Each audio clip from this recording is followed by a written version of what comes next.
আমাদের পার্টি ভারতের communist party মার্ক্সবাদী Kumarghat মহকুমা কমিটির আহ্বানে আমরা তড়িঘড়ি করে আজকে সাংবাদিক বন্ধুদের আহ্বান জানাইছি আপনাদের মাধ্যমে গোটা রাজ্যে কতগুলো বিষয় তুলে ধরবার জন্য।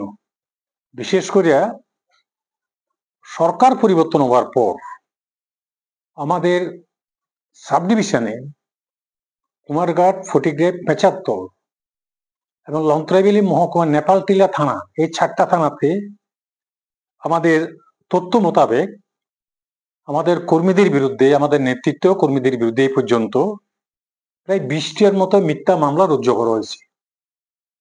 কেমন এই মামলাগুলো এখনো পর্যন্ত দেখা গেছে 12টা মামলা রায় দিচ্ছে মাননীয় আদালত। প্রত্যেকটা মামলাতে আমাদের নেতা কর্মীরা বেকসুর খালাস হয়েছে। এবং আজকে একটা গুরুত্বপূর্ণ মামলা আমাদের পার্টির মহকুমা কমিটির সম্পাদক কমরেড সমীরণ মালাকার, আমাদের পার্টির মহকুমা সম্পাদক মন্ডলীর সদস্য কমরেড চুমকি চক্রবর্তী সহ আমাদের নেতা কর্মীরা 7 জন, 6 জন, তারা বলবেন সেটা আজকে মাননীয় আদালত কৈলাস তাদেরকে বেকসুর খালাস করছে। আমাদের মূল বক্তব্যটা হচ্ছে যে কথাটা আমরা বারবার মানুষের কাছে বলছিলাম, মিথ্যা মামলার মধ্য দিয়েই আমাদের কর্মী সমর্থকদের মধ্যে একটা ভয় ভীতি তৈরি করবার যে অপপ্রয়াস, মাননীয় আদালতে একটার পর একটা রায় যখন বাইরে হইতেছেন, আমাদের বক্তব্য মাননীয় আদালত তার রায়ের মধ্য দিয়ে সত্য প্রমাণিত করতেছে। এবং বর্তমান যে তৃতীয় বিজেপি নেতৃত্বাধীন যে জোট সরকার, তারা যে কত বেশি রাজনৈতিক হিংসা চরিতার্থ করবার জন্য পদক্ষেপগুলো গ্রহণ করছে মাননীয় আদালতের রায়ের মধ্য দিয়ে সেটা প্রমাণিত হইতেছে। এবং সর্বশেষ আমাদের পেচারতল থানা, শুনলে আপনারা আশ্চর্য হবেন, গত 24শে জানুয়ারি আমাদের একটা পূর্ব নির্ধারিত কর্মসূচি ছিল আপনার এই বাগাইছড়াতে। যথারীতি পুলিশের অনুমতি নেওয়ার পর আমাদের পার্টির সম্পাদক এবং বিরোধী দল নেতা আমাদের কমরেড জিতেন চৌধুরী ওই জনসভা যাওয়ার পথে উনি নেতৃত্ব রাস্তা আটক করার একটা অপ্রয়াস তারা সেখানে বিজেপিরা তৈরি করছিল। এবং দেখা গেল পেচারতল, তারপরে ষোলনালা, মাছমারা, 3টা জায়গায় তারা অবরোধ তৈরি করলেন।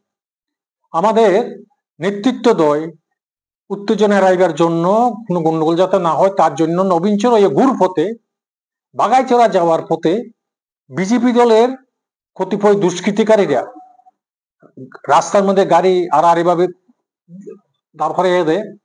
আমাদের যে বাগাইচড়া বাজারের জনসভা, এই জনসভাতে আক্রমণ করার চেষ্টা করে। এলাকার লোকজন অত্যন্ত ধৈর্য সহকারে সমস্ত কিছু মোকাবিলা করলেন। কিন্তু আমরা আশ্চর্য হয়ে গেছি গিয়ে, পুলিশের অনুমতি নেওয়া সত্ত্বেও শাসক দলের দুষ্কৃতিকারীরা এই যে ঘটনাগুলো করলো, তাদের বিরুদ্ধে কোনো অ্যাকশন নিলেন না, কোনো মামলা নিলেন না। অথচ আমরা কিন্তু অনুমতি নিয়ে এই জনসভাটার ব্যবস্থা করলাম। আমাদের 9 জন পার্টি কর্মী, তার মধ্যে আমাদের পার্টির রাজ্য কমিটির সদস্য কমরেড সাধন চাকমা সহ 9 জন কর্মীর বিরুদ্ধে একটা মিথ্যা মামলা দিয়ে দিলেন ওইখানকার পেচারতল থানা। শুধু তাই না, শুনলে আপনারা আশ্চর্য হবেন, আমরা দেখতেছি আমাদের ওইখানকার যে মন্ত্রী শান্তনাথ চাকমা, তার যে বড় ভাই ইচ্ছাকৃতভাবে প্রচার করতেছে তাদের গাড়ি ঘোড়া নাকি আমরা ভেঙে দিচ্ছি। আপনাদের মাধ্যমে আমরা এটা বলতে চাইতেছি, যদি গাড়ি ঘোড়া আমরা ভাঙিয়ে দিই তাহলে তো তারা মামলা করতে পারে, আইনের আশ্রয় নিতে পারে, আইনে যাওয়া হবে।